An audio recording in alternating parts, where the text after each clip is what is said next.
Hello, people. It's GG at GG on Wrestling on Twitter. Thanks for joining me again. This is your weekly BTE review, the only place on YouTube that looks at every BTE episode weekly and breaks it down, let you know what's happened, catches you up on all the goings on, and give you my thoughts as well. Make sure you comment, make sure you like, make sure you subscribe to the channel. And let's get into it. We're looking at episode 279 this week, and that is titled Budge.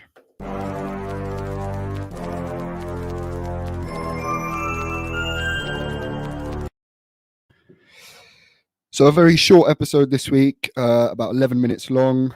Uneventful. I wouldn't go as far as saying uneventful. There's a few good moments, but only a few segments this week. So hopefully a very short episode of your review. Before we get into it, though, make sure you check out my podcast, There's Something About Wrestling, wherever you get your podcast from. Make sure you check out figtees.co.uk for all your custom figure shirts. And you can even use code GGPod and save yourself some of that hard-earned money that you've been slaving over all day at your job. But certainly hit him up. Wide selection on there already, and any custom designs that your heart desires, he can hook you up. Make sure you use code GGPod.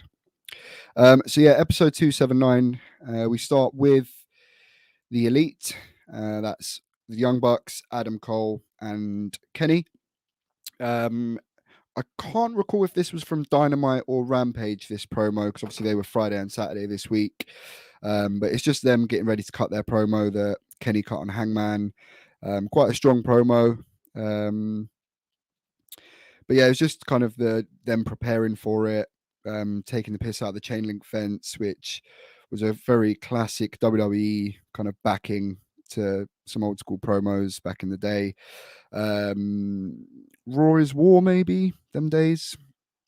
Yeah, not really a lot to say about this. They ask how many street fights have you guys been in. Kenny says he's been in 2 at least. Kenny nods to the fact that people don't care or don't really enjoy the Bucks saying about them overpaying for sneakers, crepes, trainers all the time. So Kenny says, "Oh, we'll just say we stole them because people don't like to hear us talking about how much we pay for them." Not a lot going on here. I do really like, though, just going back to the actual promo that they did cut on the back of this. Kenny telling or saying that Adam Cole came up with the last line and it was all him, which I thought was really good. Adam Cole ghostwriting for Kenny. We're already seeing that, Adam Cole's giving him a little bit of help. The seeds are slowly being planted for what's to hopefully come from all of that and the whole Adam Cole Kenny dynamic. Next, always fun seeing these guys together. Of course, it's Adam Cole, Reynolds, and Silver. They come into the locker room, obviously referring to Adam Cole's Budge. Adam Cole says, "You really got to stop that." Silver tries the Muff Flanagan name again, which still isn't over or as over as Budge. Adam Cole is just sick of them, basically. Although we did see that he does obviously enjoy this in the unrestricted interview, I believe it was, where he was talking about filming BTE.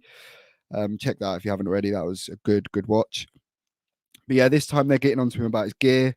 They've already discussed his hair, his name, his wrestling ability, and now they're onto his gear. Just saying his gear's shitty. And what I loved about this is this was a clear shot or jab at the way that WWE have repackaged Karrion Kross. So Silver's suggestion was lots of leather straps, which we, of course, know is exactly how they've dressed Karrion Kross, which is a travesty. He looks absolutely ridiculous, but I'm glad someone's kind of mentioning it. That was cool. Not really a lot other than that. I mean, Adam Cole tells them that, they need to get t-shirts made with shit on them, and they're going to be edible t-shirts so that they can eat their shitty shirts and eat their shitty ideas and their shitty names, and walks off. And John Silver Again, referencing the whole eating shit. I don't want to do it. My tummy's full. And then quickly changes his tune and says, let's go eat some shit. I'm hungry. That's it. Hopefully, this isn't the last of it.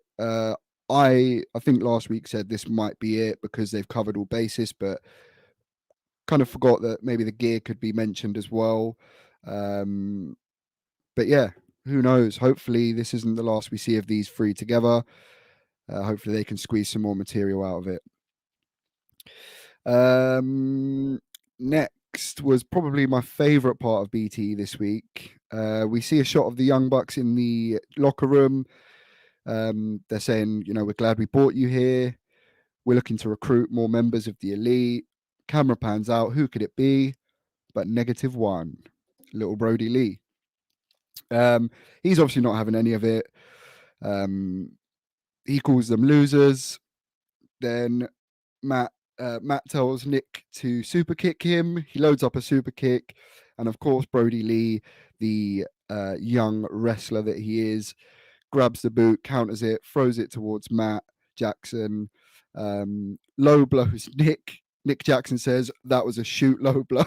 So I think he really got him. Jumps up onto the table and cross bodies both of them. Just proving again that the Young Bucks can put anyone over and make them look great in a match. This sequence just looked great. Yeah, just a lot of fun. Brody Lee Jr. then hides under the table. The Young Bucks look for him. He's gone. Brandon's then shooting from under the table, which was quite funny. But yeah, that was it. But good to see -1 always. I never ever want to hear any kind of slander towards AEW and how they've handled this whole thing. They're not taking advantage of this boy. He's having the time of his life. They're all there for him. They've all stepped up, to all be father figures for this boy. And you love to see it, man. It really warms the heart. So any negativity about the involvement of -1, get out of here, man. Not trying to hear it at all. Next, we get Ryan Namath. These segments are getting quite tiresome, I'll be honest. I don't know where we're heading with this. He's basically talking about how Brandon Cutler stitched him up last week by including the segment or the footage he recorded that he didn't want in the song about Kevin Bacon, etc. He's still torn up about breaking up with his girl. And he's basically just on a revenge mission for Brandon Cutler now. Just said that he's going to get some dirt on Brandon and spread it far and wide. And that's what we're going to see next week on. He did say BET, I'm sure he did, but he obviously meant BTE. Brandon Cutler is obviously editing the footage. So we see kind of some captions and some back and forth almost, and some responses from Brandon Cutler as we're watching Ryan Namath talk about it. And Brandon Cutler plays in some fart noises to make Ryan Namath look like an idiot, puts on a mustache on his face. Yeah. Why? I mean, very short episode this week. Had to make up some ground somewhere. But yeah, not really enjoyable. Not great. Finally, we have some BTE title contention matches beginning. Very happy. You've heard me going on and on about it every week for the past three, maybe 4 weeks. Just clamoring for more of this. I was very, very disappointed, to be honest, that we're doing more bottle throwing. Come on, we got to come up with something better than that, guys. When it started, we had skittle throwing, mustard tossing, Uno at one point, hot chip challenges. Like, come on, let's be a bit more inventive now. Just throwing bottles into bins every week. It's getting a bit tiresome. They did it on Sammy's vlog as well, I believe, for the tournament they're doing for that title, for his vlog. So yeah, I want to see some fresh stuff here. But of course, it was Dante Martin versus Fuego del Sol in the first round matchup of the tournament. Fuego really struggled here. I think it was the underarm throw-in that he was doing just didn't lend itself to the game. So Dante Martin picks up the victory. And Fuego obviously tells him to get these pussies or something along those lines, which was funny. Hopefully we get to see Dante Martin come out of his shell a bit more if he does proceed or progress in this tournament even further. And I'm looking forward to obviously seeing what we see in the coming weeks. But please, I'm begging, let's be done with the bottle throwing into bins now. Let's freshen it up. There's so many things you could do, so many different ways. So hopefully we see some better ideas. Not the strongest week. Always enjoy seeing -1 anytime. And yeah, hopefully we get some more Budge and the Dark Order next week and some more tournament. Let me know who you think is going to win the tournament down below. Comment your favorite bit of this week. Make sure you like the video. Make sure you subscribe to the channel if you're a fan of Being the Elite. But that is it, guys. Very strong or not so strong week this week, should I say. And hopefully we get something better next week. But that'll be it for me, guys. Respect yourself. Don't neglect yourself.